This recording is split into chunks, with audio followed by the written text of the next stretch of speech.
It's a hog leg. 1,000 goat stomps. No way. Hog leg. Butter. Good boy. Yeah. Oh no. Play-Doh. More bad news. Oh no. Miracles are happening. Of course you click, okay? Bust a gut. Too dirty. Shirley. Wow. Burning methanol. Amazing. What? Opposite of performance. Nip off. I'm gonna panic. 2 ding dongs. It'll be fine. Big problem here. Don't try this at home. Yeah. James Bond. Hi. More donkeys? Lord only knows. Would you look at that? Discount Daryl. Oh, that's crazy. Abuse me. Mystery solved. Looks beautiful. Just like the Egyptians. Pretty chunky. What's that do? What in the world? The Georgia line. Wow. Son. Anytime. Darn.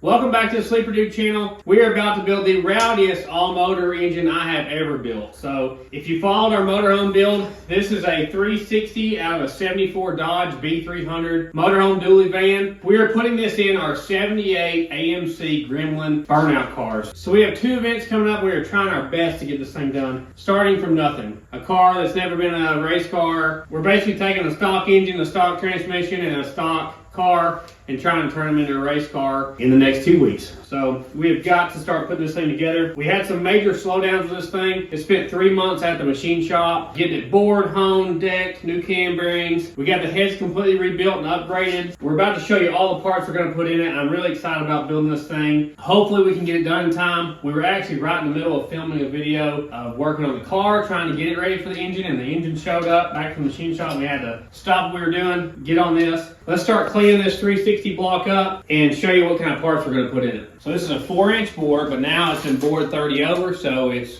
40300 bore. So what's going in there is a set of dome top pistons. So it's going to have all the compression. We also have a set of aftermarket Bush forged connecting rods, so we can put our pistons on our rods ourselves right here at the house. So that's nice. They're going to hold up to a lot more power as well, hopefully. Of course, we got new rings, bearings, all that. We got a set of multi-layered steel head gaskets to keep all that compression in. We got better head bolts and main bolts. Of course, a new oil pump. We have a very nice set of comp hydraulic roller lifters that are very similar to what we ran in our Galaxy wagon. It worked out really nice for us. These are retrofit lifters because this is not a factory roller motor. We've also got a really nice comp hydraulic roller cam. It's a hog leg cam. We're not talking about no 3/4 racing cam. This is the full on race cam. I'll put the spec card on the screen right now. This thing's got a lot of duration. At 50,000, it's got 256, 264. Look how wide those lobes are right there. Oh wow. It's a serious cam. It's a billet core camshaft as well. Really nice stuff. It's got 549 lift. So we'll have to check our piston to valve clearance, of course, to make sure we don't have any problems there. We are reusing the stock crankshaft. Now it has been turned 10 under on the rods and the mains, because if you watch the video of us tearing down the motorhome engine, it was in rough shape. So we were going to have all this bottom end balanced, and the machine shop had issues and it was not able to happen in time, so we had to skip balancing, unfortunately. They couldn't get it done while it was there, so we'll see how that works out. And check these heads out. Now, my plan originally was to buy some aftermarket aluminum heads to go with our dome top pistons, until I started reading around and realized that with the dome top pistons, you have to have an open chamber head. And all the aftermarket aluminum heads are closed chamber heads. So we ended up taking the factory J heads here. They helicoiled our messed up exhaust, upgrade us to a 202 valve now, so it's got nice stainless valves. They did a really nice 3-angle valve job. I got pictures of the work they did there. We were planning on porting them, and we ran out of time, so probably in the future we'll pull these back off and port them. It has some nice comp beehive valve springs. These are actually a drop-in spring for an LS engine. So with a beehive valve spring like this, it gives you a lot lighter retainer. So the less mass you have on that, the less spring it takes to keep it stable at high RPM, so that should help us at high RPMs. They did have to cut down the valve guide a little bit to make that spring work, but that's what we were wanting to use. These things should be able to support quite a bit of horsepower. We're going to be running this thing on methanol, trying to keep it cool for our burnouts. It's going to have a crazy induction system and crazy headers. We will show you that later on. It's going to look really awesome once we get this thing all together and on the stand and in the car. let's get to building this thing. So even though this thing is fresh from the machine shop, you still want to wash this stuff out because there's so much metal gets in these things, in the oil galleries, in your bores and everything while it's getting machined. And you can't always trust that the machine shop got everything out. I know for a fact that this thing sat around for a while after it was done at the machine shop. So we want to wash this thing out, clean everything as best we can to give it the best chance of succeeding here. And once you started this right here, you pretty much got to get on it quick because you can't just let that water sit on it once it's clean, because it'll instantly start rusting. You can already see where it's rusted from where it got moved around at the machine shop and then sat in the corner. If you know a good machine shop in the East Tennessee area or within driving range, or if you own a machine shop, let me know. I'm in search of a great machine shop. Make sure you get inside like the oil passages in there and stuff. But the reason why I'm running on methanol is to keep it cool during the burnout. If you look down your cam bearings, you can see the oil goes straight from the mains into the cam bearings. You want to make sure there's nothing in there. And you want to make sure they're in the right spot. If they're wrong, they won't oil. So that comes straight from your oil filter into your mains right there. Those are all the things you really want to make sure are clean. You want to run brushes in there if you can. All the places you can get to try to clean out any sort of debris that might be in there. Yeah, this is a classic case of at the machine shop too long. We want to get all this rust off here so we have a good surface. Our head gasket will seal up real nice. It's coming off pretty easy, isn't it? Oh, yeah. We're going to give it one last rinse off here just to make sure none of that rust stays on there. We don't want that getting down in something important, do we? No. Ralphie, how many goat stomps is this thing going to have? What's the conversion rate for goat stomps to horsepower? It's 2 times the amount of horse donkeys. If it has 500 horse donkeys, it would have 1,000 goat stomps. This thing may make 1,000 goat stomps then. Or maybe 1,200. This is the only reason why you should ever use a leaf blower.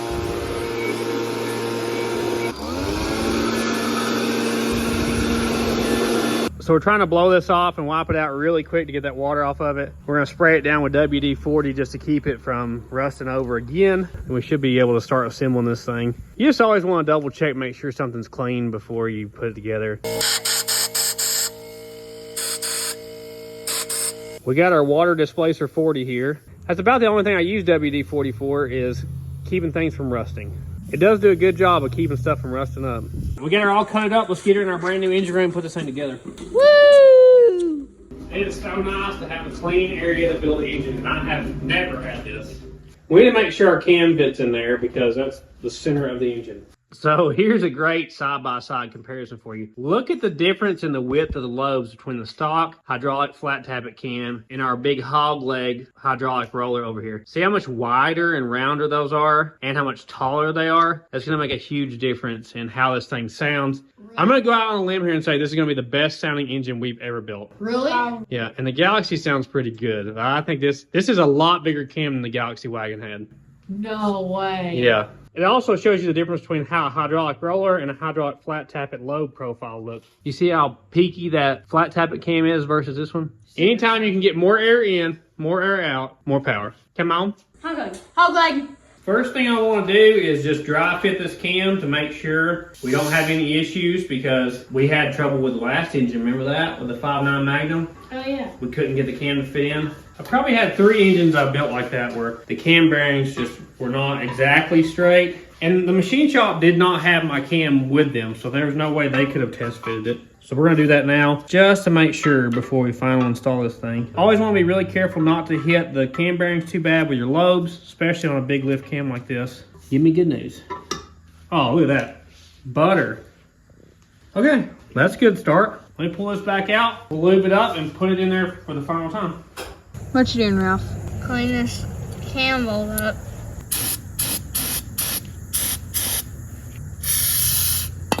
I'm gonna put some assembly lube on these cam bearings here. I really like to get it way back in the back because as you put the cam in, it wipes off the assembly lube off the cam. So I like to put it on the actual bearings themselves. It may not matter at all, especially if you pre-lube the engine like we're gonna do. I just like to do it. All right, let's stab this thing in for good. You wanna beat the bearings out of it on your way through. I like how these 360s, the cam drill gets smaller on the way back, so it makes it easier to install the cam than like a Chevy or Ford is. I've got the cam gear on here because it gives you something to grab when you get to this last step. There we go. Can I do it? Burnout. Oh.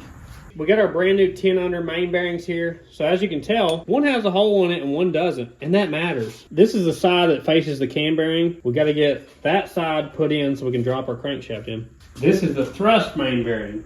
It is what's responsible for keeping the crankshaft from going front to back. So we got to check our end play on our crank, how much front to back it has, because you don't want too much and you definitely don't want too little. We got to clean our main caps up as well. I don't think they actually got washed like the block did. You might want to hit them toenails with a little cleaner. Well, you know, it is what it is. You're being so brave today. That's a good boy. This crank has got pretty dirty sitting around, so I'm gonna hose it off as well. This is an oil passage here. And when they turn a crankshaft, you got a bunch of junk that goes inside those. You wanna go through all these oil passages and make sure there's no junk in them.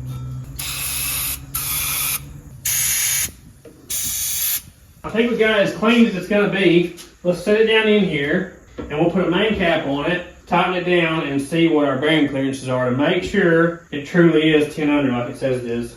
So if you have bearings and you don't know what they are, or if you're tearing down the engine and you're wondering, is it standard, is it 10 under, is it 20 under? On the back of the bearing it'll say, so see it says 010, that's 10 under. They actually even make a 1,000th under bearing, so it's 001 if you're trying to get real close on your clearances. But basically that means that this journal right here on the crank has been turned 10 thousandths smaller than what it used to be. So it's got 5 thousandths off each side basically, 10 thousandths total. That takes away all the scratches and ridges that we had in this crankshaft, because if you remember, this engine had no oil pressure when we took it out of the motorhome. Oh, it's that little guy. Oh, it's the Play-Doh doughy Oh, stuff. that's the kindergarten Play-Doh. I remember that from last time. What's it called? Do you remember the name of it? No idea, I just remember the Play-Doh part. It's Plastigage. Oh, yeah. So basically this is like a wax substance, basically. $2 at the parts store. So there's two different colors, there's red and green. The red is 2 to 6 thousandths and the green is 0 to 3 thousandths. So in an engine with a crankshaft journal size like this is around 3 inches. So we're gonna shoot for 3 thousandths-ish on this. And with the rods, we're gonna shoot for like 2.5, 2, something like that. You're better off to be on the loose side than the tight side. That's literally my favorite part. Plastigage is your favorite part? Yeah, so all the hours we're gonna put in this engine, this right here is our favorite part. Yeah. We're actually using ARP main studs with this just to make sure our bottom end's as strong as it can be. You're supposed to just finger tight these in here, and then they actually torque down to 110 foot-pounds. They recommend align honing the block when you put in new studs like this, but we're not gonna do that. We don't have time. I don't know about you guys, but I am super excited about getting to go back inside the Bristol Coliseum or whatever it's called there. That was so crazy to get to go down in there with a car. I mean, that's something I never thought I'd get to do. Don't want to squish that down. So we're using this Ultra Torque lube on here on the washer and the threads. That's supposed to get a more accurate torque reading. And I told you we weren't able to balance this engine because of time constraints. I know some of you are probably really worried about that. I'm probably not as worried as most because I never balanced the engine in the Maverick, and that engine ran for like 4 or 5 years on a bunch of boosts and never had a single problem with it, never lost oil pressure. My success with that one gives me confidence with this one. Ralphie wants to do the first step here for us. This is the pump. There you go. All right, go to the other one. I'll do the next steps. How about that? Looked like you had nothing but cheese in your diet.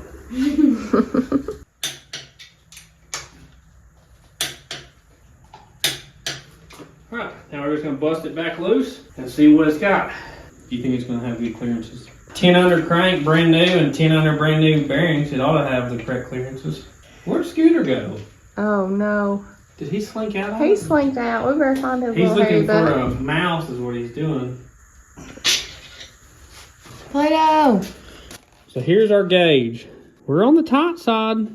I mean, it's got 2 thousandths. How much is it supposed to have? I'd feel more comfortable with 3. So, can you do something about it? If I was sitting at a machine shop, I could put it back in the crank polisher and polish it some more. I think 2 will be fine. Think we finna see. I mean, 2's better than 1, you know? And we're definitely right at 2 thousandths. I don't know. We may ought to run some thin oil once we get her together, because that is pretty tight for what this is. I think we're just going to roll with that, 2 thousandths. We'll bolt them all down, make sure it spins freely and everything, but you're just dying to pick that off, aren't you? Just Literally dying to get that off there. Well, we got more bad news here. Look at that brand new bearing in the box, all nicked up right there. Oh no. Feel it. If you can feel it, that ain't good. Oh no. Yeah.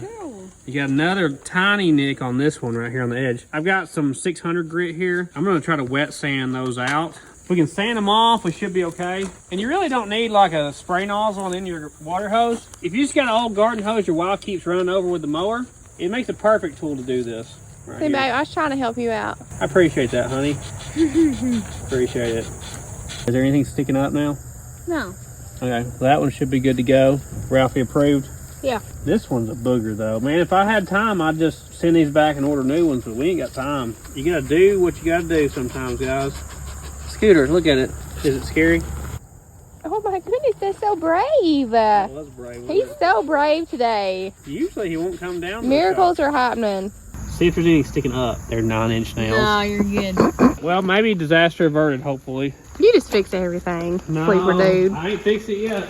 I don't know how I got grease all over Of myself. course, you got it under your nose already. Now Look it's at gonna you be go. everywhere. There's paper towels over here on this cabinet. What a How do cool I pair. do this? Every dang time. Every single time. So I'm going to go ahead and install our rear main seal here. So this lip goes towards the inside of the engine. I like to install these a little bit offset, like maybe an 1/8 inch or whatever. I've read a lot of stuff saying that helps with sealing, so that's what we're going to do here. We're also going to put a dab of RTV on the ends of this. Not too much, just enough to seal it up where the two gaps meet. That's something you don't want leaking right there. It comes with bolts for the rear because the studs would hit the oil pump. So it says to use the bolts in the rear. Now all these caps are numbered. So this is cap number 4 right here. And it goes this direction right here. The tang is on the same side as the other one. Mom says that word. What that tang? What dang do? What would happen if it wasn't the word? They're machined to be exactly in the spot they're in and the direction they are, so it would be off. When I first sat this one on earlier, I had it backwards, and you can automatically tell, look, if you sit this one here backwards, see how it's offset? It won't even sit down on the block. Oh. So they're machined to sit exactly where they're at. Are you staying cool over there? Yep. You got your little AC going? Where did you get that? Mainly. Oh, Mimi got it for you. She's fooling you. So Wall's going to do the first step here. Once again, 3 equal steps, ending with 110 foot-pounds. There you go.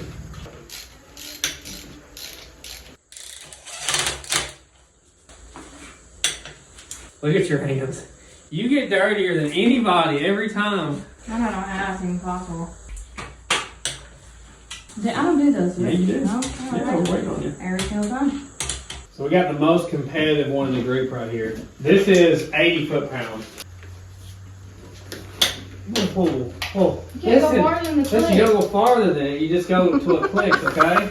Pull that engine off the Here, stand. keep it straight like this. Keep it level. And stop when it clicks. You gotta like Yeah, you do it can't yank. slow. You gotta go slow.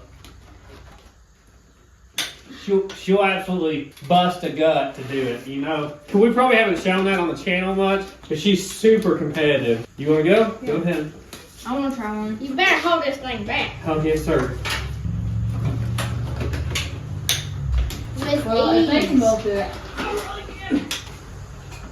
Anytime this With ease, right? With ease. Yeah, that one's not terrible. So what's 110? It's Is it 30 bad? more. Didn't I do 110? Oh, okay. Didn't I do that?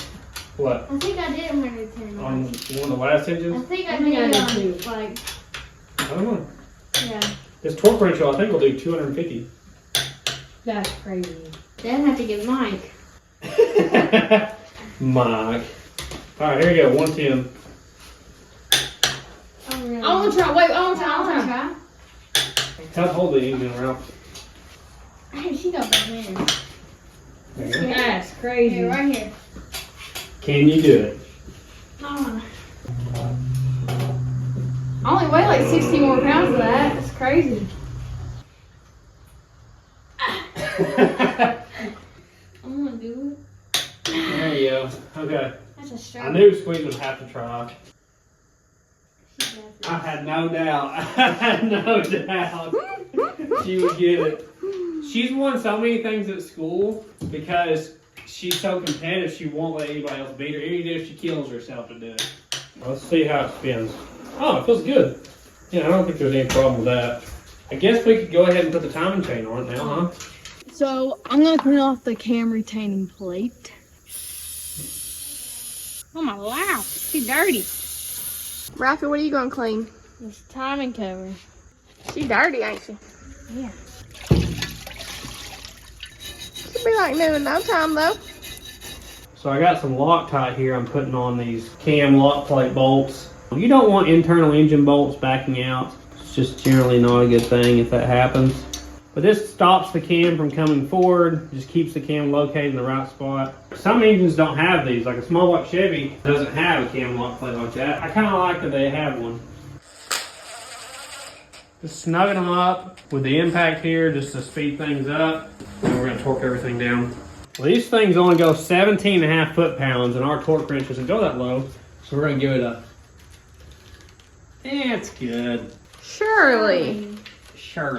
Now this is a comp double roller timing chain. You can advance it 4 degrees, retard it 4 degrees, or put it at 0. We're going to set this one up at 0. I probably should have said this before, but there's a link in the description to the parts we use in this video.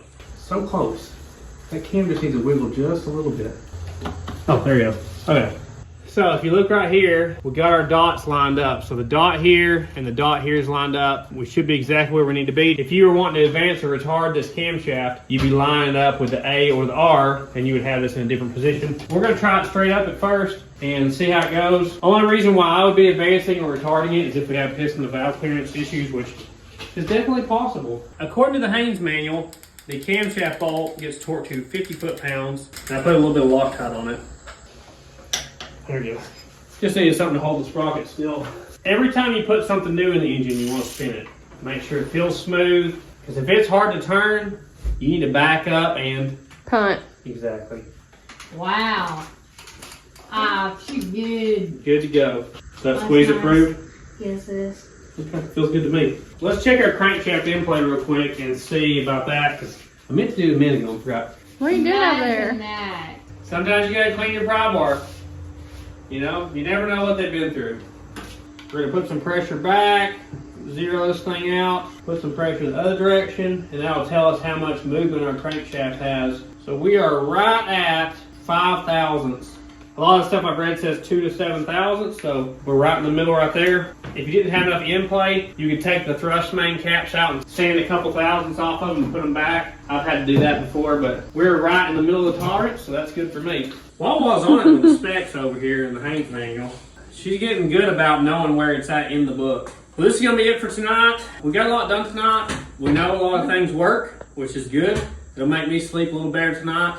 We will see you guys tomorrow, and we're going to try to get the pistons and rods in this thing and make sure everything's good there. Merchandise is now exclusively available at thesleeperdude.com. We got sizes from U small all the way up to 5X and stickers with free shipping. Go check it out, thesleeperdude.com. Thanks for all your support. Well, it's the next morning. Kids are at school. I don't want them to miss out on building the engine because there's a lot they need to learn. And the best way to learn is to watch somebody else do it. But one thing I can do is assemble our ridiculous intake. I know I hinted around about it, but we are using a WEIAND tunnel ram intake on this thing with not one, but 2 4-barrel Holley carburetors, burning methanol with spacers and velocity stacks. So this thing is going to be absolutely ridiculous. It's going to take a little bit for me to assemble it because there's a lot of parts and pieces. We have a linkage kit here that's actually for a big block Chevy. So I've got to kind of adapt it to make it work. So the reason I'm running these spacers is a lot of these intakes are designed for the carburetors to run this direction. You got to run single line Holley carburetors. And since we're running methanol, we can't do that. We got to turn them sideways. Not only spaces it, but it also allows us to turn it sideways and makes the linkage clear the intake. And I guess I'm old school.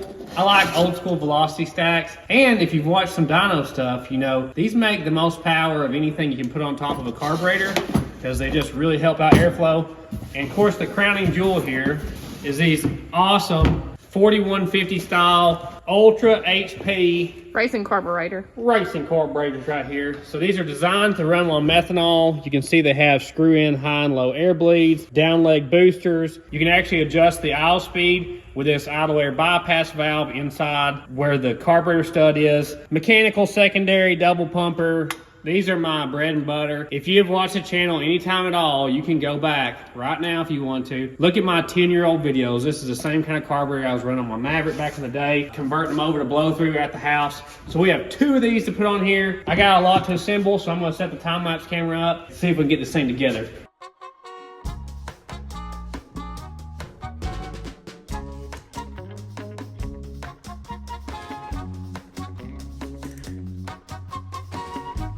Well, there you go. After several hours of assembly, mainly on the linkage stuff because it's a lot of individual pieces you have to put together. But look at this amazing intake. This kind of takes me back to my childhood because my dad had a 57 Chevy truck that my grandpa bought in 58. And he built a 265 small block Chevy, had a tunnel ram and 2 4s and velocity stacks in the basement in the box still. And I took them out and assembled them when I was a kid because he never installed them on the car. The project just never went anywhere. Yeah, it's takes me back to my childhood kind of putting this together. The only thing I got to figure out is the fuel inlets on this front carb, and you can move the fuel inlet to either side on these. I like how this has a bowl drain too, because with alcohol you got to drain the fuel system a lot if you're not going to be using it. I can't wait for the kids to see this. I'm going to cover it up, hide it. They're about to be home from school anytime now, and we're going to see what they think about it. I'm going to go ahead and try to assemble some of the pistons on the rods because it's very repetitive.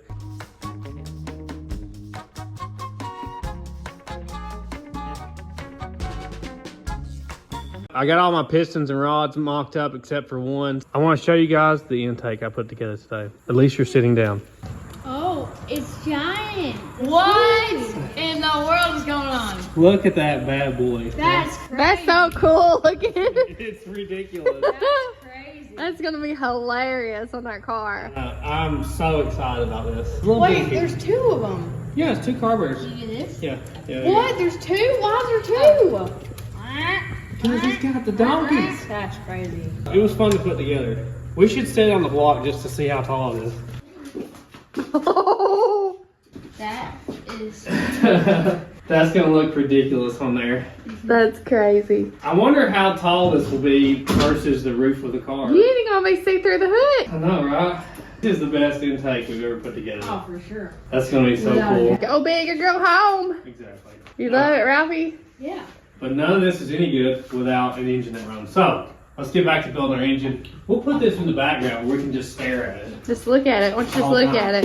Look at that. Look at that. Big thank you to Holley for their help with our channel. A lot of this would not be possible without their help. It ought to make some real good power and look really good doing it. They haven't seen the headers yet. Oh. Just wait for that. Yeah. What I've been working on while they were at school, I'm going to show you guys on this last one now, is making sure you have the correct piston and correct rod in the correct orientation. Even though this is a box of dome top pistons, half of them have the intake valve relief on one side, half of them have it on the other. You can get the piston switched up, actually 2 different ways. You could have it upside down, or you could have the wrong relief on the wrong side. So there's like 2 different ways to mess up the piston. Then the rod is the same way. There's a bevel on one side that's not on the other side. So you can get the rod the wrong direction, or you can get the piston in 3 different directions. So we're going to try to get them all in the right direction. And let's show them the difference here in our pistons.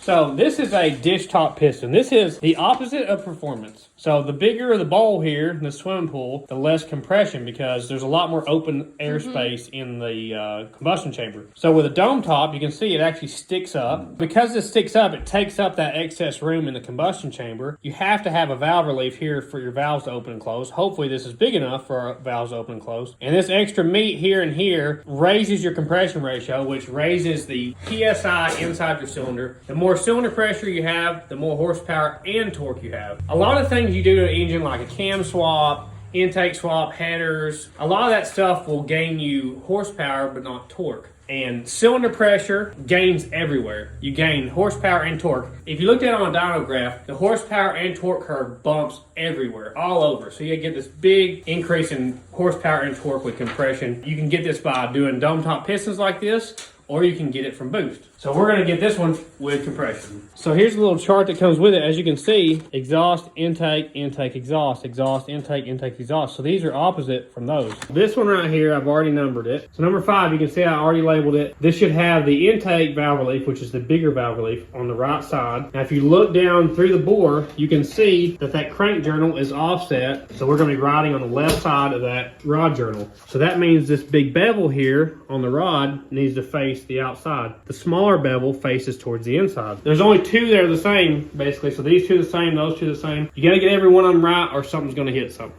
If you go by the chart here on the ring gap, I'm basing our ring gap off of a circle track alcohol engine because I figure they're extended period of times, high RPM, like what we're gonna do, more so than drag racing. So it says our ring gap factor is 0.008. So you take your bore, which is 4.030, multiply it by 0.008, and that tells you your top ring gap. Well, that comes out to 32 thousandths top ring gap, which is a similar ring gap to if you had a boosted or nitrous engine. Basically, the more heat that top ring's gonna see, the more it's gonna expand. If it expands, the ring gap butts up. If the ring gap butts up, it rips the top off the piston and things go bad. So the more abuse the top ring's gonna go through, the more gap it needs. We're definitely gonna be abusive to this engine. So we need to go 32 thousandths on the top one, and it recommends 20 thousandths on the second one. So let's start measuring ring gap. We're gonna start with the second ring here. Some rings will have like a dot or a little mark or something. This one actually says top on it right here. If you look, it's got a beveled edge on the inside bottom. So we're gonna put it in the cylinder that's gonna be in here.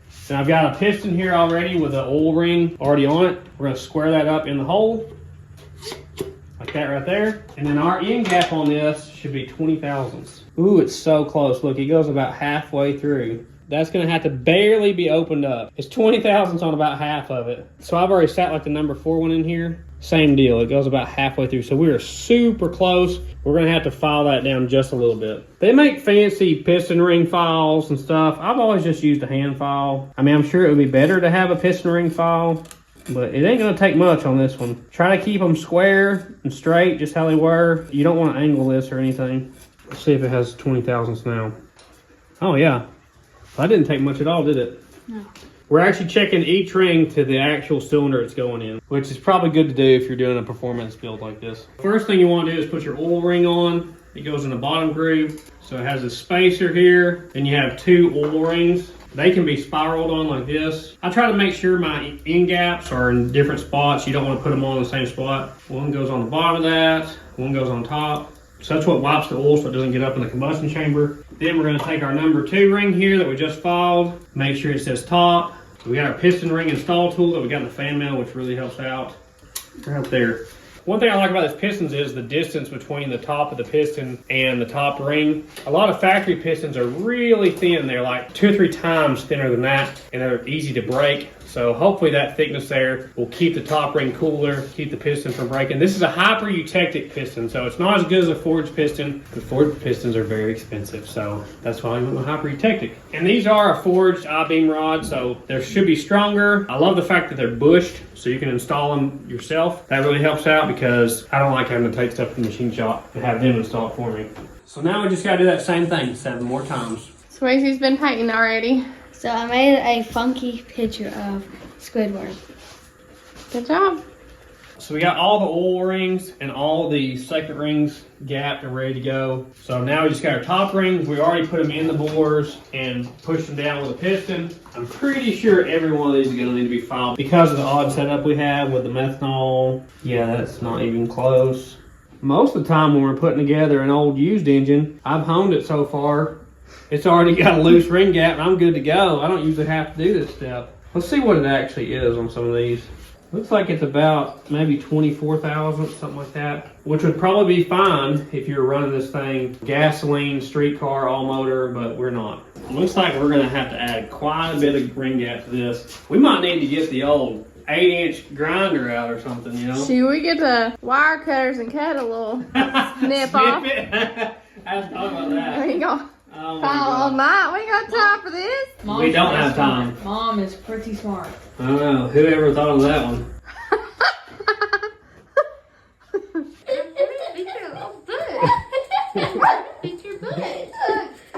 This is not helping, guys. This is not helping. No, he's fine. You're fine.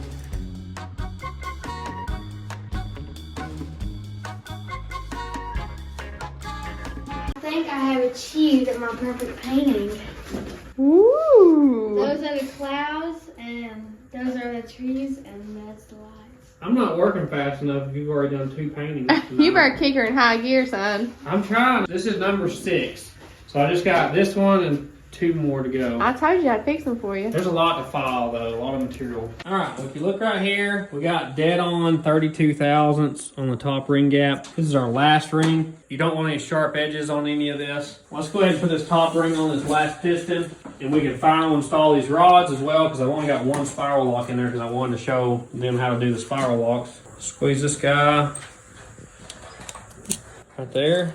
If you wonder how some of these guys are making 1,000 horsepower plus out of stock bottom end stuff, your ring gap right there is a huge thing on keeping them alive. A lot of those guys with stock bottom ends will take the rings out and refile them wider. Another thing is not putting too much ignition timing in it at low RPMs. Torque is what kills stock bottom end stuff. So a lot of guys will not put any timing in it until they're past peak torque. So that's some of the secrets to keeping the stock bottom end alive. We already had these kind of dry fit together, but now we're actually putting some assembly lube on the pin. Because these have a brass bushing in them, they are set up for floating pins, which is what I like. It floats in the piston skirt and it floats in the rod, so it has to have something to hold it in. Well, I already installed half of the spiral locks in the end of these pistons, and we're going to install the other half now that we have everything set up the way we want. So according to the directions, you grab these things and you kind of stretch them just a little bit so they're not right up against each other, and then you try to get the end inside the groove in the piston, because there's a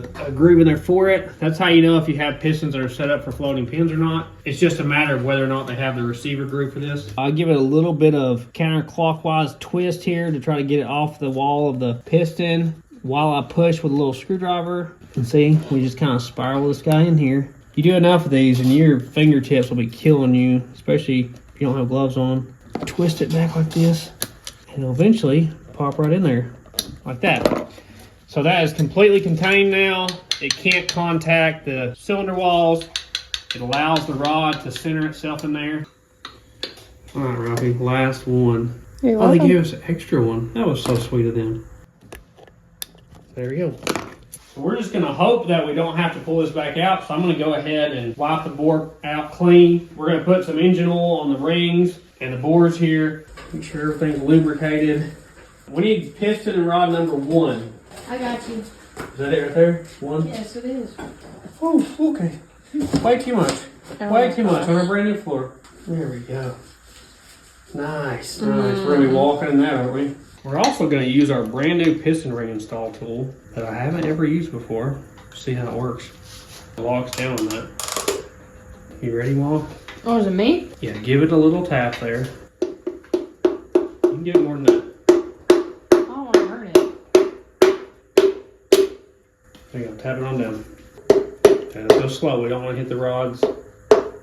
You don't want to nick the crankshaft. There you go. You can really see where that beveled edge is when you have it on there like that. So the flat side goes towards the other rod. Ralphie's going to set this thing up for 40 foot-pounds because that's what these rod bolts torque to. And we're going to put our plastic gauge in here. We're shooting for around 2 thousandths. We got our plastic gauge here. This is the one that's for 1 to 3 thousandths. You mean Play-Doh? Yeah, exactly. Look at that beautiful stuff right there. Exactly, it's just Play-Doh. It's completely dry right now. We'll add assembly lube if this tolerance is correct. If not, I'm gonna panic. Crank her down at 40, Ralph. All right. Let's bust this loose. Give us some good news here. It's not 1.5 and it's not 2. It's like 1 3/4 maybe. We're gonna roll with that. Once again, a little tighter than I normally run, but good enough for who it's for. And what they're paying. Exactly. I'm gonna go ahead and lubricate our rod journals here, and we're gonna put this on and torque it down to specs. Again, we'll put the other rod in next to it and check our rod side clearance, make sure there's nothing funky there. And we'll just keep throwing this thing together as fast as we can. I think these rods are rated for like 700 horsepower or something. Yee! So I don't think we're gonna be making that much power. We might. We might one day, right? I guess we're kind of overbuilding the bottom end, hopefully.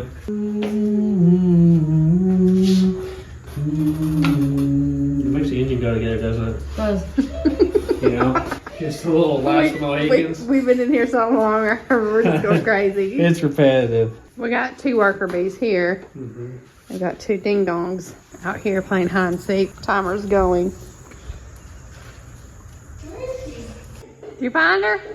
Yeah. It's always been open. this is your side clearance on your rods, okay? And this is supposed to be between 6 and 14 thousandths. There's 6. Those tolerances is what we found for the stock. Aftermarket, it may be a little different. It's 16 thousandths. So it's got 16 thousandths side clearance. We're gonna call that good as well. This whole video is gonna be us being like, well, We're gonna call it's it not good. exactly where it should be, but it's close enough for us. Every spec so far has been, well, that's a little tight, that's a little loose. It'd be just fine. It's gonna work out. It'll be fine, probably. We actually forgot to turn it over when we did the first one. Oh yeah, that feels just fine. I'm gonna get the next rod journal down at the bottom. We'll just keep throwing these things in.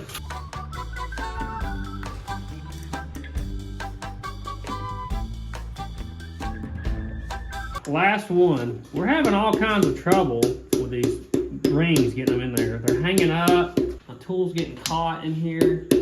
Maybe this will go in smoothly. See how it's starting to suck in there? Yeah, that's what we're having. The top ring's not wanting to go in. We keep having to back them out, start over. It sucks the tool into the top, and then the ring pops out the bottom. Well, same problem. Let me try to Whooping on it. be whooping on it right here. Oh, that got me. It's weird. Some of them have been just fine, and some of them are like this. They just hang up over and over again. There you go. Okay, finally. They make little extensions for your rod bolts to keep you from nicking the crank journal. I've never used them. I just hold it with my hands, try to make sure it doesn't nick anything. There you go. How many engines have me and you built now? I don't know. I remember Bill when he was a bitty baby. No, I remember we built the V6 that we put in that 63 Nova. We were 19. I mean, I remember doing like this part myself. I was helping When he was a big... and he was in like a little bouncy seat right next to it. What a face. She's trying to make him horsepower. Quit. Look, hold it straight, girl. Look, you can't do like that. That's what's making it so hard. Look, watch this right here. How easy She's that trying is. to see how many horsepower Hold it she here can and make. here. Keep it straight. She just don't want the oil in her hands. Oh. So see, we got exhaust, intake, intake, exhaust, exhaust, intake, intake, exhaust. So they're in the right spot. Good job, Squeezel. Ralphie's double checking on the other side. I could see his eyes looking at him to see if he did it right. We'll line the dots back up. Ew. Right there is top to the center, number 1. Woo. Ralphie's over here cleaning up our plate to mount our oil filter because it was taken off the machine shop. He already cleaned the intermediate shaft and the little bolt that holds it down. I've been test fitting the oil pump here. You can see why you couldn't use the stud. Look how close that thing is. It says in the directions you got to make sure the oil pump is fitted into the main cap before you bolt it down or you snap that thing. We're probably just going to temporarily install this because I don't want to put the oil pump pickup tube on it because I don't know what oil pan we got to use yet. We got to get it in the cart and find out. I'm really hoping we can use the stock oil pan, and that way we won't have to buy anything else. We'll just have to get it in the car before we find out, because if we have to have like a front sump pan or something, it's going to change our pickup tube, so I don't want to permanently install that yet. So I'm going to put these cylinder head dowels back in it. You got to make sure you put them back in. A lot of times when a machine shop decks a block, they take them out and you don't think about it. You may put this thing together without dowels. So I've had my lifters soaking in oil for a few hours now. Especially on a hydraulic lifter, it's kind of important. It fills them up with oil. If you remember when we built the small block Ford for the wagon, it had the exact same style lifters. So these are retrofit link bar lifters from Comp. They're their Evolution series, which is the same thing we put in the wagon we've had good luck with. These are rebuildable, which is nice. If you have problems with them, you can rebuild them. They're also quieter than traditional lifters. If you remember, I put them in backwards in the Ford motor and had to go back and take it apart. This one, don't say I put them in backwards, okay? Because they actually go in this way. This is the only engine that they go this direction. So these, the link bar goes towards the cylinder head, which is the opposite of pretty much every other engine that these lifters go in. I just want to test fit them to make sure they're doing good, they're the right size and everything. Look how that link bar is curved for this ridge in the block. That's cool. So, we got a big problem here. These 6 sets of lifters here are just fine. They go in there, they go up and down, they do their thing, nothing's wrong. Problem is back here, see this rough casting on our block? So if you look, all these lifters up here don't have that. Well, this very back one on this side and this side have it. And this lifter's in a bind, and so is this one. because it's rubbing the back of this. And if you turn it sideways, it'll go in and out fine. So it's not the bore, but once you set it in like this, it hits that casting flash and won't go in. So I'm not sure what the answer is. It almost looks like if you installed these lifters one at a time and screwed the link bar back on, that it would be okay. But it looks like those are smashed down flat, so they would never ever come back out, which would make sense. Like if you put these in backwards, they go in just fine. So it's not the bores, it's our rough block that's the problem. And you don't want to grind on that block right now. Man, that'd just not We be. may have to. Vacuum right there while you're doing it. Yeah, you can never do enough probably. We'd have to seal this thing up like crazy, tape everything. At max lift, it still clears the block. So if we could get them in there, they wouldn't be hitting. But we just gotta figure out a way to get them in there. This would be no big deal if it was a bare block like we got it at the beginning. I just didn't think anything about that rubbing. Do you think we could grind a little off the back of this lifter bolt? Make that fit? It looks like it's the far left edge of that nut that's rubbing, doesn't it? So maybe we can grind a little bit off this edge right here and it'll work. I wish our block wasn't so rough. Don't try this at home.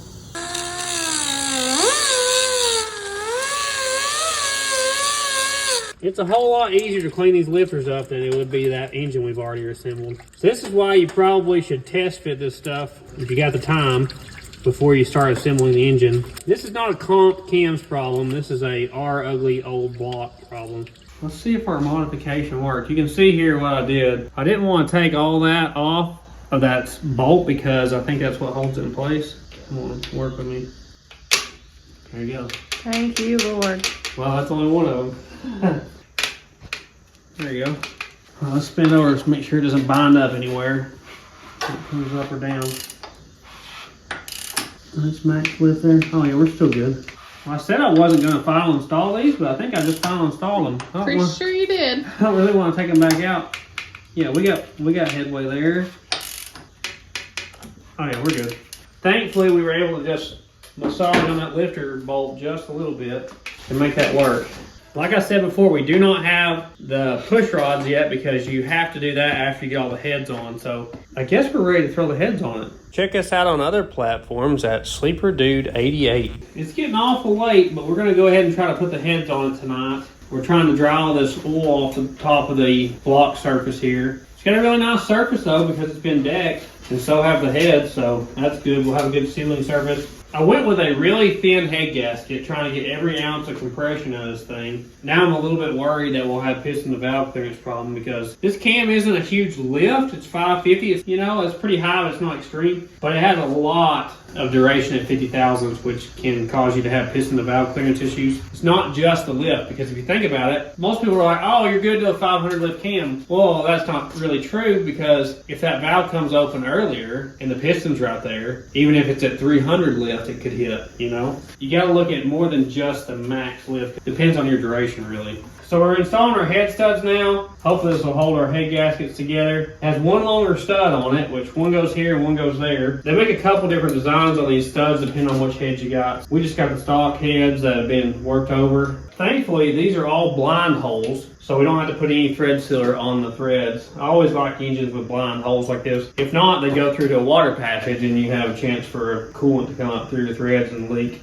So we got our multi-layered steel head gasket here. This thing has a compressed thickness of only 27 thousandths, and it's a 4.04 bore diameter. Wait, that's one gasket? Well, it's multi-layered steel, MLS, multi-layered steel. So it's a bunch of layers all sandwiched together. And they're really good about holding in a lot of compression or boost. You just need a really good surface on your block and head, which thankfully we do have. So let's take a look at our J heads here. The machine shop upgraded us to 202/160 valves. So that's nice. They also did a 3-angle valve job and cut out some of the bowl area behind this valve seat. So this should really increase the flow of these heads. We'll see how she runs. If we ever have it back apart, we'll probably port them. I plan on doing that, we just didn't have time. These are comp retainers and locks. We now have beehive valve springs instead of the standard old school springs. They look like a beehive.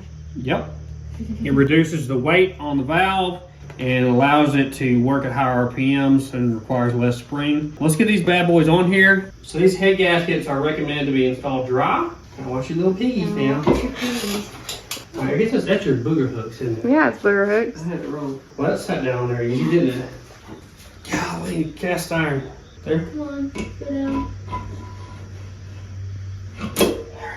I guess I'm just going to roll these things around my hand. We got so many washers here. They say this affects the torque on it. So if you don't use this and you use motor oil on the threads or something, or you put them on dry, it affects your torque spec. So I always do what they say on this, especially if I spent the money like this on the studs, I might as well follow the instructions, you know? It's funny you don't normally follow the instructions when it comes to stuff in the house. Yeah, We follow these instructions. This thing's got some pretty big studs, don't it? Mm-hmm. Looks like it'll hold some pressure in. We're still waiting on a couple parts for this thing that are kind of pivotal on some stuff, but we're just trying to do everything we can to get done. It's way later than what we normally work. Jeopardy's already passed. I know, it's already off. There's but going to be no Jeopardy for a few nights on this for sure. we got a lot going on this next month, and I don't know if I'm gonna sign up for all this next year. It's been a lot to try to get ready for. Maybe next year we'll have more cars ready. Yeah, done. Maybe No, I have to. next year will take a little longer to get ready on the car. We tried. We tried, buddy. Yeah. This block's been at the machine shop for 3 months. Before that, it was in the motorhome, so it's gonna be funny to hear the old motorhome engine like rowdy, you know? Yeah. That's gonna be funny because it's not gonna sound nothing like what it used to. Mm-hmm. It's funny how you can take a tired old engine that made no power You got one? and make all the power you want with them if you put the right parts in it. So we're gonna crank these things down. They're 110 foot-pounds just like the mains. But it goes 1, 2, 3, 4, 5, 6, 7, 8, 9, 10 as a sequence. You gonna do that side and I'll do this side? Yeah. Wawa's asleep. She got blinky eyes, she's asleep. She gets up the earliest out of anybody in the house. Squeeze already slinked out. Yeah, squeeze is gone. That's 110. It's too late. It's too late. You're gonna do it barely and it's gonna click. Pretty close, pretty close. Okay, that's it. We got the heads on. You know what that means? Means we can set the intake on it. Oh, I thought It it was. won't fall over. So the rockers are on their way, but we don't have them yet. I've got to put the rockers on it in order to check the push rod length to order the push rods. And then once the push rods get here, we can turn it over and check about our piston to valve clearance. Let's set the intake on it though. What do you say? Yeah. Oh, It's, wow. It's like taller than this. It's crazy big. Wow.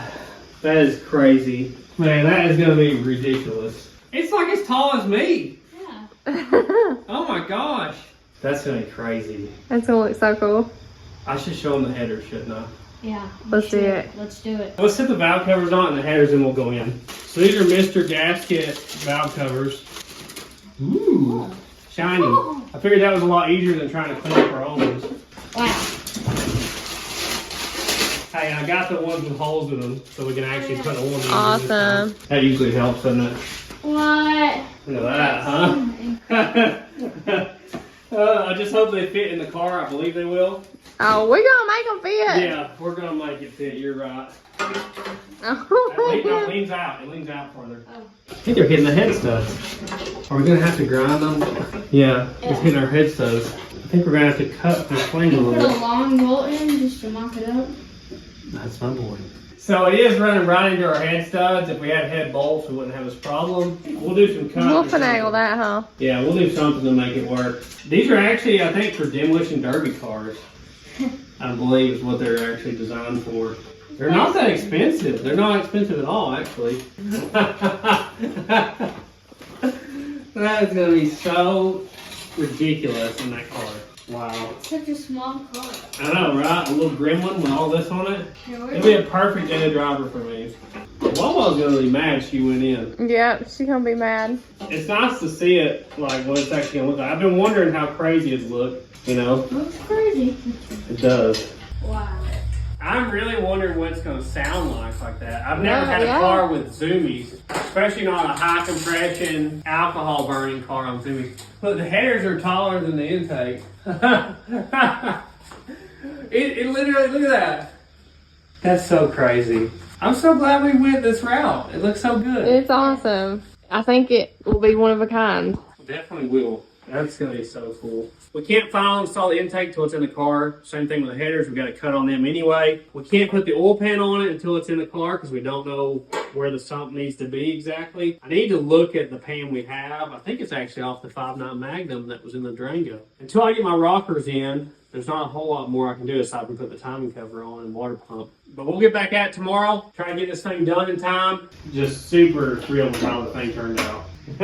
It's taller than you. Yeah. All right, we'll see you guys tomorrow. We've got to go to bed. Bright and early the next morning, we're out here again. We know we're going to have to cut on these headers to make them fit with these head studs. So I want to mark kind of where the head stud is. I think I'm just going to cut the center out of those because they're welded up here. So they should stay together. Supposedly Dad, AKA Discount Daryl, is supposed to be here today to help. AKA Bad Daddy Brady? Yes.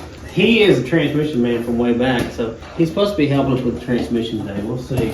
We got another issue here with this pin, which locates the little gasket. We're gonna have to pull that pin out of block because it's sitting up so high on that. I don't know how that ever worked. It's supposed to be right there. I think there's a hole right there. Oh, well, maybe. We'll just pull it out. We're just gonna use RTV there anyway, right? Yeah.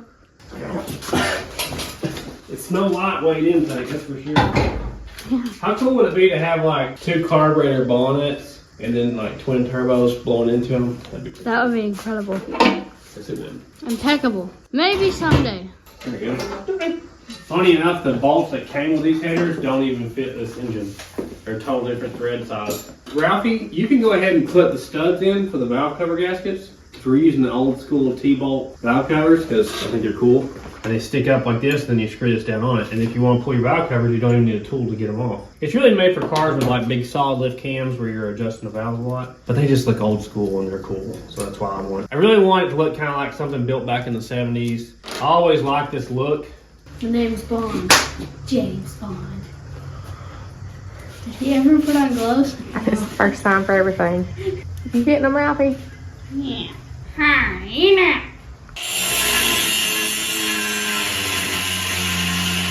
What are you doing, child? I was feeling a little. I put it in the wrong way. That's supposed to be at the top, and I put every one of these backwards. Well, at least you figured it out before it's too late. He's convinced that there's a rat. He's just convinced. He's gonna kill Dedication. He's gonna kill it. This is exactly why I built an engine building room. So we're not doing things like cutting and grinding in the same area that we're building engines. It's always good to separate that stuff out if you can. Hopefully these things don't fall apart now. They'll cut them apart. I didn't do anything here. I don't know why the relief cut is bigger there. That looks like it's gonna work. It's not hitting or anything, so I think we're gonna be okay there. It's really close, but it's not hitting. One really nice thing about having studs like that, it makes it really easy to locate your gaskets. It looks like our little T-bolts are gonna have a problem here. We may have to install the valve covers and then the headers, I which... think it's just in the middle on this. Right, yeah. You probably never even seen these T-bolt valve cover bolts, have you?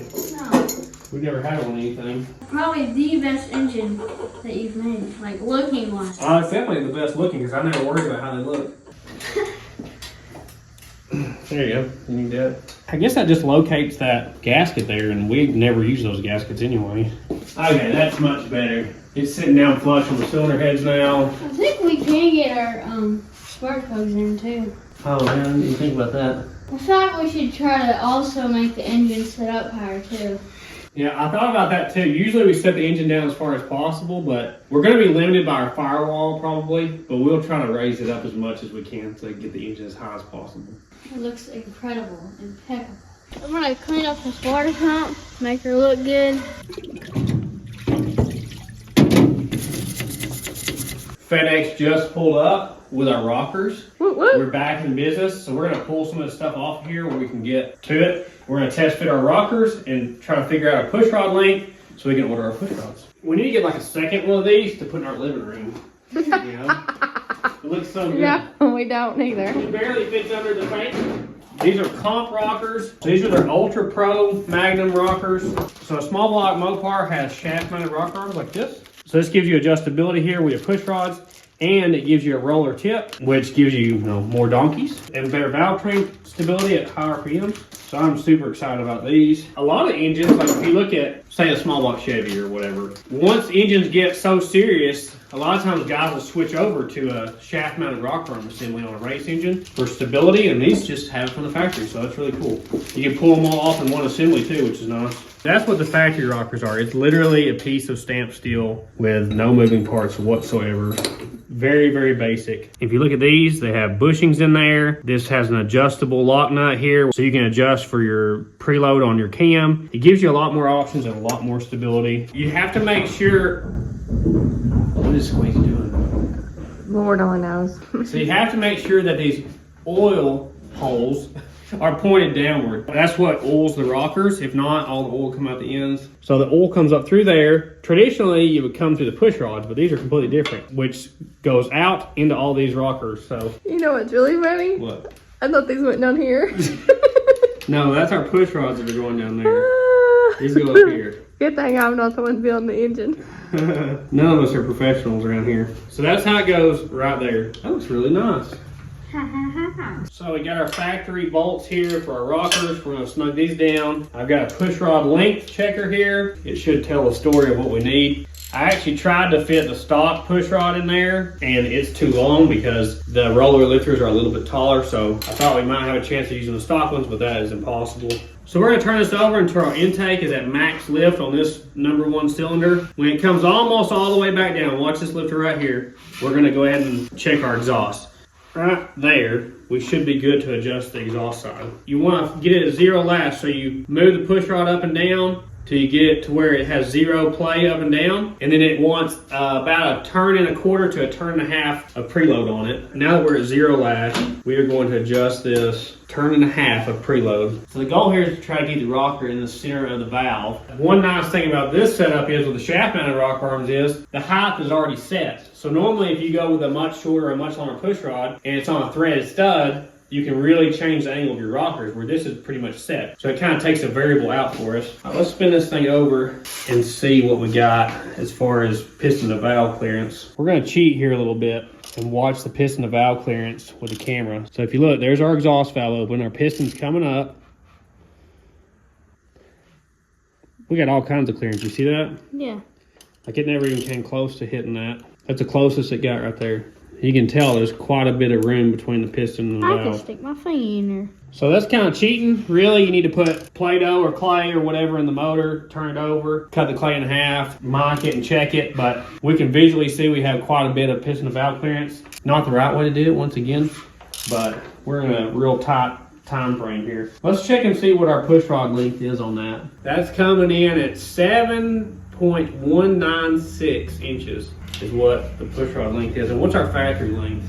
7.52. So we need to figure out what's the closest push rod length to that we can buy and get them coming ASAP. We got our intake one set up, the same length push rod. Looks to be correct. We're gonna watch our piston to valve clearance on our intake now. I need to find a valve. So the intake is gonna start opening now. I can't see it anywhere. You're in the wrong hole, son. What? Hey, you're in cylinder number 2. No wonder we couldn't Yeah, see you nothing. said we're doing these two. Yeah, the 2 valves on the #1 cylinder. Right there, we're at max lift, so it's nowhere near it there. Bring it back around here. Well, I'd say since I hadn't heard any metal clanking, we're probably good. If it's gonna hit, it's gonna hit right here. Since we can't see this valve opening with the camera, it's just can't get to that angle. I'm gonna get this piston at top dead center here. We're gonna check it manually. So it should have 80 to 100 thousandths clearance, and that is more than that. So we should be good to go there. We got ample piston to valve clearance, which is one of the biggest thing I was worried about. Let's get these push rods ordered. At least we don't have to bust this thing back apart. So because we're running a billet camshaft, we have to swap out our intermediate shaft gear. Usually this is on the distributor in most cars, but on a crosser it has an intermediate shaft. So this is a bronze one. Because the material the camshaft's made out of, you can't run a cast steel one. I measured the depth that this was on the shaft, and we're gonna try to push this thing out of here. There we go. There you go. We just gotta put the new one on here and get it the right distance, and we'll be good to go. I'm gonna put it back where it was and we'll measure it and see if that's right. It should be dead on right there. Ralphie's got this timing cover cleaned up. I'm gonna go ahead and put a new front seal in it. That way we hopefully don't have any issues. Okay, that didn't work good at all. There's just no way to grab it from the front side. There we go. They just don't give you enough room to grab it on that side. So our gasket kit came with a new seal here. If you want to clean it out, we'll get it ready to drive back in Can there. I use brake cleaner? I don't care what you use. You can use your tongue for all I care. I know. These type always scare me. Look what I'm hammering on, like a little thin lip. It always worries me that I'm going to end up ruining it. That bottomed out? Yeah. Sounds different, doesn't it? Yeah. I think that's good to go. When I see something like that, I say, would you look at that? Look at that. You know it. You're an invalid. Come on. I actually bought a bolt kit for this. I would highly recommend this if you're working on an old engine because this is not that expensive, and this way you're not trying to make old bolts work. A lot of times on these old engines, somebody's already swapped them out and they had the wrong thing anyway. Especially on these water pump and timing cover ones on Mopars and Fords, it just makes it a lot easier. It was just a cheap kit off eBay. These are all stainless bolts, so the directions say to put anti-seize on all the threads. That way it doesn't seize up, especially in aluminum, which we don't have any aluminum, nothing on this thing. We're gonna go ahead and oil up our chain now that we know we're not gonna take this back apart. This is some really thick assembly lube, should stick with it. So I'm putting a really thin coat of RTV around all these water passages because it's really pitted, especially the timing cover, so I don't really expect it to seal up good unless we do something like this. See that really bad pitting there? That's the only thing keeping water from getting in your oil, is that right there. Got our new gasket on there, everything's sealed up, hopefully. We've got our brand new water pump here. It's really nice on this new engine. We're cutting costs where we can. Just gonna have like a Ford style setup where you got part of the timing cover is held in by the water pump. I always like the Chevrolet style where everything's separate on it, you know, the water pump's not holding the timing cover down. So before we tighten these bolts up for good, we're going to install our harmonic balancer. This is a SFI approved one, which means in a lot of racing stuff, you got to have SFI approved stuff. So this will allow us to be able to run this in drag racing or any sort of competition. The counterweight here is the correct balance for our crankshaft. This one bolts in so you can remove it if you're using it on an internally balanced engine. She purty. Yeah. The instructions say to heat it up to like 250 degrees and then install it. So that's what I'm going to do. We don't want to get too hot. We got a light coat of oil on the outside of this, so our seal will be lubricated on startup. It's good to have a tool like this to install it. I actually bought this. I don't remember if it was an LS Fest or what a few years back. It was like $20 for the whole set because there was one piece missing out of it. And I've never had an engine that needed whatever the piece was that was missing.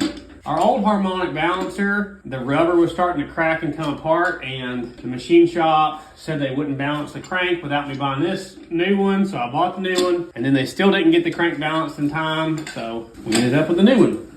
The reason why we put that harmonic balancer on first is to make sure the timing cover is centered up, so it's not like wearing out one side of the seal or anything like that. Our kit even came with new bolts for the crank pulley, surprisingly. We have another problem here. For some reason our crank pulley and our water pump pulley doesn't line up. Why is that? Did the water pump run off of a second pulley that goes somewhere else? This came off the van. Why would that not line up? I don't know. We'll have to figure something out there because that's not going to work at all, is it? Slicing and dice. We're not going to run a thermostat at all in this thing. There may be an argument for running like a water restrictor or something, but hanging her wide open for 2 minutes in a burnout competition, we need it to stay as cool as possible, which is why we're running methanol. I guess we need to throw that Durango oil pan on here to know if it's going to fit or not. That might help keep everything cleaner too. Yeah. Never fear, Discount Daryl is here. He told us he was going to be here first thing this morning. It's 2:30 now.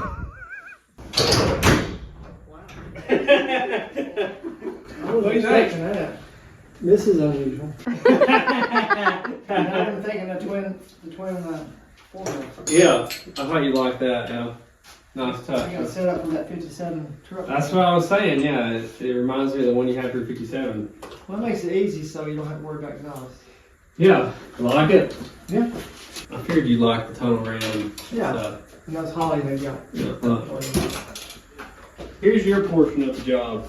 727. So if you didn't know, Dad did transmission work for Several years. For many years. 50 years. He did No, transmission work. I did 50 years. He built automatic transmissions every day for a long time. So we've got a shift kit for this. I know you like shift kits. Got a BANDM shift kit for you, and I got seals and stuff. That's all you need, right? It was still pulling and going in the motorhome, so we've never dropped the pan though. I don't know what's inside of it. Where was it leaking at? Yeah. Pan? Where was it leaking at? Yes. The pan was. I don't know where it was leaking. It was just leaking. You got to replace that. We won't have. Is that good? Yeah. Well, if it'll pull a motorhome, surely it'll pull a Gremlin around, right? You put a transcooler on it. Yes. And these things are just anteaters, aren't they? I remember seeing them in the junkyard when we used to go get cores. Yep. I could always spot a 727. Yeah. They have their own look, don't they? Yep. I wonder why they went so long with the tail shaft. I don't know why they did that. We're gonna try something new today. We're gonna try this sweet patina degreaser. It's called Get Gone degreaser. I already like it. We've never used their products before. Puddin put me in touch with them. We're gonna start trying some of their products out. If you use code SLEEPERDUDE on their website, you'll get 5% off your order. We'll let you know how their products work. We got a bunch of cleanup stuff too. They got stuff to preserve the patina on your car. They got stuff to clean your interior, your casings, everything. But we're gonna try their degreaser out today. We appreciate their help with the channel. That's dirty, isn't it? Yeah, it's years of use and not pulled out. I pull my transmission and clean it at least once a month. Oh, that's crazy. Are you trying to hose I'm it? getting that air out of the system.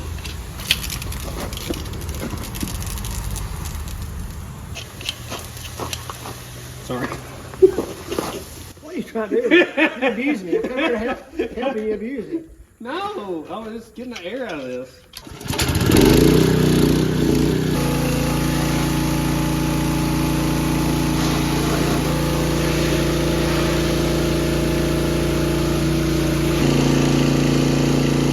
Mystery solved on the crank pulley. Dad solved the mystery on it. I was showing him how it didn't line up, and he's like, well, where's the old harmonic balancer? So I went to go get the old harmonic balancer, and this pulley was still on it.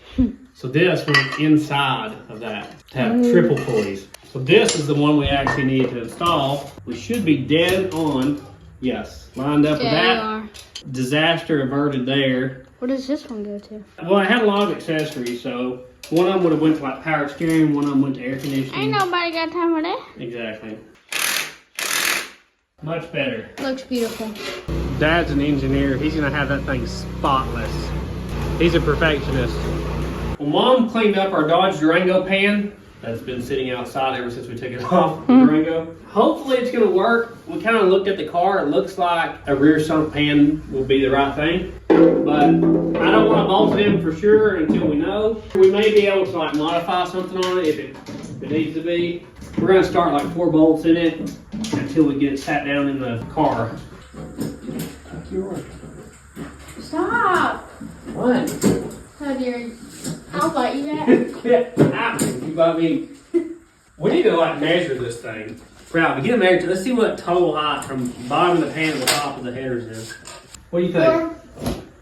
4'1". Okay, let's see if you're right. 3 feet 9 inches tall. Oh, that's close. Squeezy's helping clean up as well on her own shoes, of course. Well, at least it has pictures, you know. Yeah, That's how I read. Is that how you do it? Just like the Egyptians. Daddy never taught me to read, so It's not fair. I go off pictures. So here's the converter we're going to use. I think it's like a 35 or 3600 stall BANDM converter. It's the biggest stall one I could get that they had in stock. So, it came with a front pump seal and bolts.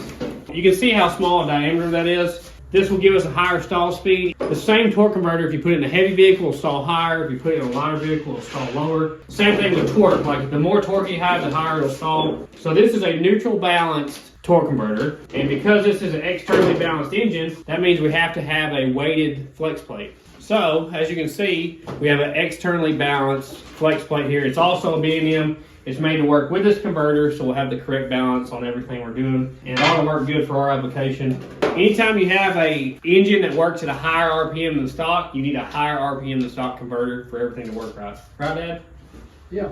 So here's your side-by-side comparison. Much bigger torque converter, much lower stall speed, set up for a low RPM engine in a heavy vehicle. What does that even mean? This is probably like a 1500 RPM converter. This one's like 3500. So the engine should go like 2000 RPM higher before the car starts to take off. You don't want the converter to start coupling until you get in your sweet spot where it's making good power. So this is past Dad's level of cleanliness now. So Looks it's ready to brand be new. put in the engine room. We got a cart here that we punched a hole in the last power line we built. Kind of a build table. Big moment here. We're going to see what's inside this transmission. Dad's pulling the pan off. It's kind of glued on there, isn't it? Predictions. Oh, I think it'd be okay. You've been running it. I think there'll be some shiny stuff in there. Oh yeah, you'll have something. Like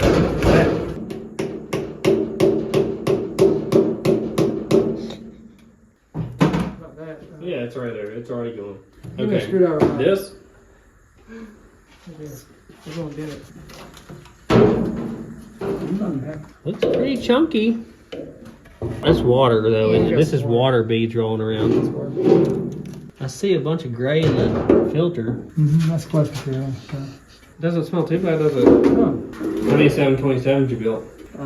15, 20, it's hard to say. Oh, stout, huh? There's no really big chunks in it. I mean, you'll have some stuff, but it's not bad. Here, look. You see it? Quit.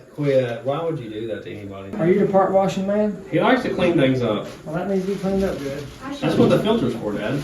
Well, that needs to be cleaned first. Filter catches all that. All right, We'll you continue got on. this.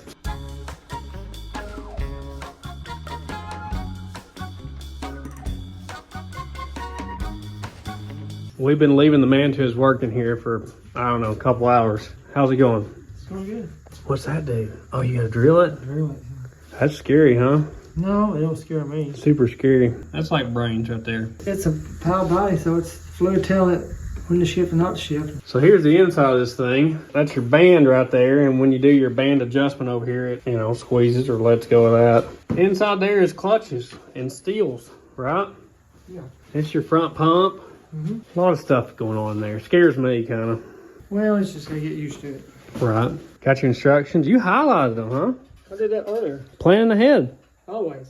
Look at this book he's got. I thought I had books. Look at that. You could kill somebody with that thing. You want Ralphie to fan you while you work? I'm not. Do that. 2 hours later. Dad's still drilling holes in here, scaring me to death. So You know? that's why you measure twice and cut once. Cut twice, then measure. I don't want to, no. It's like dark 30 out there. Dad's gonna miss bingo tonight. I don't play bingo. I'm gonna miss Jeopardy. We're getting there. Just slowly. We're getting there though. Look, I've already went in for the night, took a shower, been watching a picture show, and Dad's still down here working on this transmission. It's really a one-man job putting this shift kit in. There's no heavy lifting or no multiple jobs really. We're a quarter way done, maybe, or So you got all your holes drilled and stuff, you said? separate places I'll drill. Okay, cool. So you just gotta put this stuff in, huh? Whatever this guy is and that guy is and these springs and stuff. You know, tomorrow's another day. Shoe off. Well, it's the next day. Discount Daryl's back. Let's see what he's got done over here. We're working on the actual car. He's working on the transmission for us.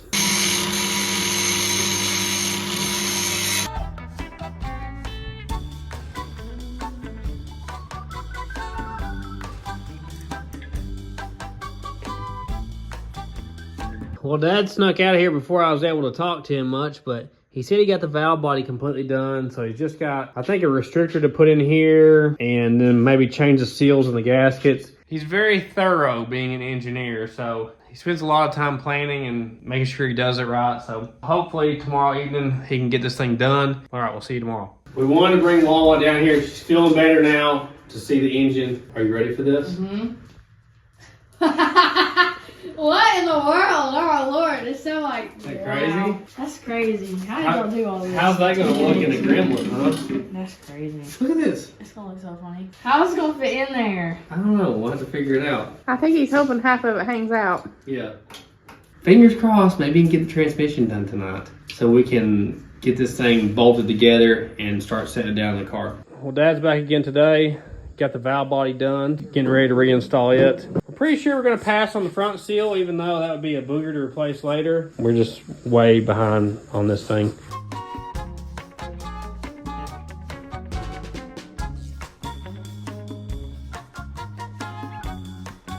Guys, it's the next day. I called around to all the local race shops to see where I can get methanol because I've never bought methanol before. The nearest place that sells methanol is the local drag strip. And you have to go there on a night that they're racing to get it. So we have to go tonight to get this fuel or we won't be able to get it in time. I'm gonna get like 20 gallons while we're there. Burnout van told me that it takes about 5 gallons per run, so I want to have enough for 3 or 4 runs. So we're gonna head down here and get this fuel, and hopefully Dad's working on the transmission back home. Ralphie, I feel so ashamed. It has been so long since we've raced down here. It's so sad. I used to come down here every couple months and race. I made my first drag strip pass in my own car down here in my Turbo Coupe Thunderbird. 17 passes in one night. Wow. I used to take my Mustang down here, my Maverick, LTD wagon, the Starlet.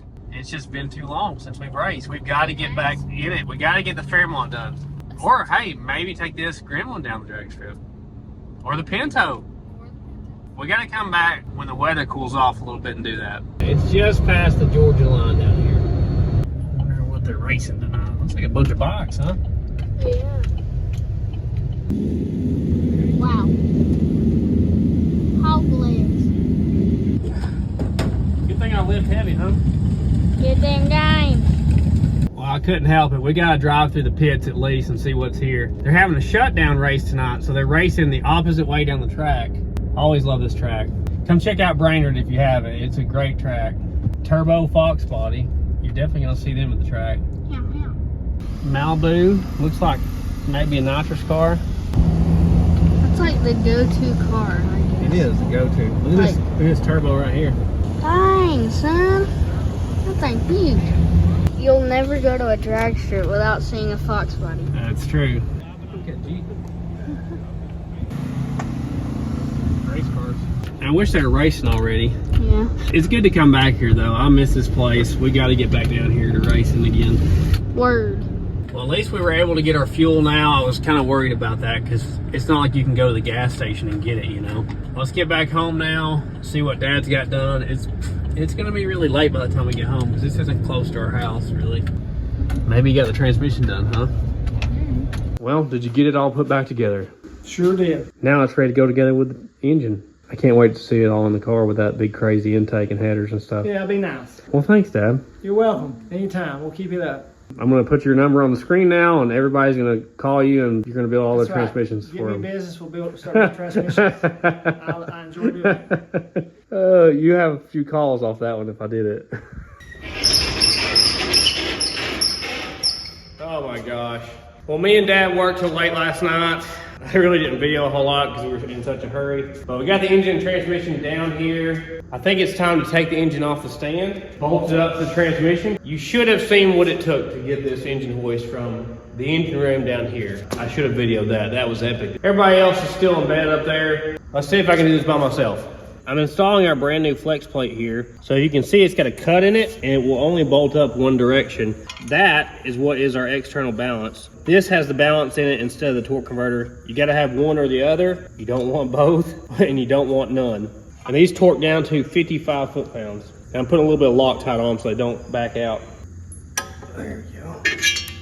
I'm gonna go ahead and pour a quart of oil inside our torque converter here. So this is a BANDM whole shot converter. It's a 10-inch converter. These things have furnace brace fins and heavy duty needle bearings. So it should be perfect for what we're trying to do here. Shoot, this is like trying to give squeezy cough medicine. It ain't wanting to take it. It's a slow process. Well, Mom finally got the kids off to school and is back down here to help me because I can't pick this up myself. It was actually Mom's idea to put it on our transmission jack because she was saying we could get the engine up to the same height because we're usually struggling on the ground with it. Maybe that'll help get this thing lined up easier. We finally got this baby to take its medicine. Let's drop this thing in here. Now it should drop in there 3 times. So a lot of people mess up right here. They don't get the converter dropped all the way in. Then when you tighten up the bell housing bolts, you jam the converter through the pump and bust everything. These mounting pads are supposed to be a 1/2 inch past the bell housing flange when it's all the way locked in. I tried my best to talk Scooter into come down here with me. He was so nervous about it. He was so nervous. I don't ever know if he's going to come down here or not. What? There's another one right there.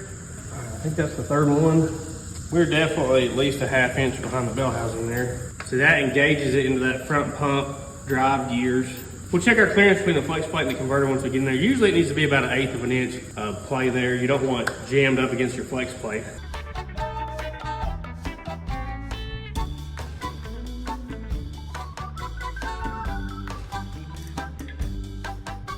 Well, we were able to get it up on there. The only thing that took a while was trying to figure out the order on these because these are not spaced equally for whatever reason. I kept starting a bolt and realizing I had it in the wrong spot. You can't really see the other holes, so it's hard to tell. One thing I like is this upgrades it from a 5/16 bolt up to a 7/16 bolt, so that's nice. But this thing torques to 40 foot-pounds. You gotta get that bell housing bolt right there in before you can even put the oil filter on it. I didn't pre-fill this because it may have to come back off when we actually go to try to set it down in the car, but I just wanted to make sure I had everything I needed. This must have never had a bolt in it over here, this bell housing bolt. Darn, that's crusty crab. Have to run the tap through there. I'm actually doing an upgrade here with the starter. Even though this is a factory replacement part, this is for a later model 5.9 Magnum. And if you've ever heard an old style Chrysler starter, you'll know why the newer ones are much better. This one will be a lot quieter and stronger and do a better job, and it fits in a much smaller package. So it's basically like buying a mini starter, but all you're doing is going to the parts store and buying one for a 5.9 Magnum. I don't know exactly what years, I'm not a pro at this, but it would be 90s Dodge Ram pickup with a 5.9 or 5.2. There's the actual old starter off Oh this my exact same goodness. engine. The size difference These are there. micro mini. It's really a no-brainer with these. We figured that out first on our slant sixes. You can't put mom on the cherry picker because she'll rip that throttle on you. All right, pick up on the tail shaft. Pick up what? The whole thing? Yeah, we'll plug it down. All right, we're gonna go down slowly. You good? Sure. There you go. All right, that's good, Mark. So just for a summary of what this engine and transmission is, this is a 74 model 360 block out of that motorhome right there. That's been bored 30 over, decked, honed, all that stuff. So it's now 365 cubic inches, stock crank. It's got forged I-beam aftermarket bush rods.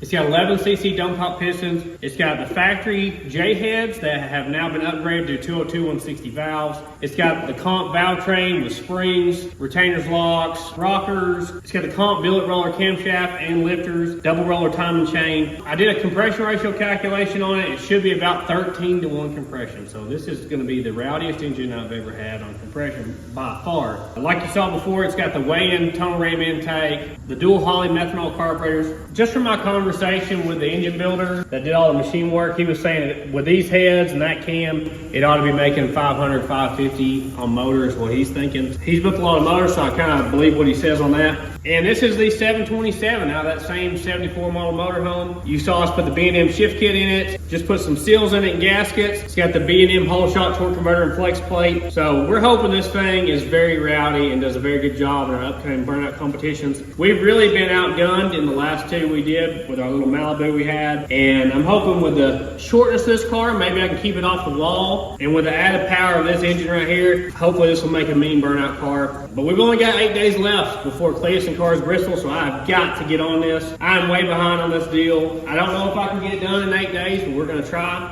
and you'll see that in the next video. Our merchandise is now available at thesleeperdude.com. You can check us out on Instagram, Facebook, and TikTok at SleeperDude88, and you can check out our second channel at SleeperDude2. Big thank you to Holley and Crankshaft for their help with our channel.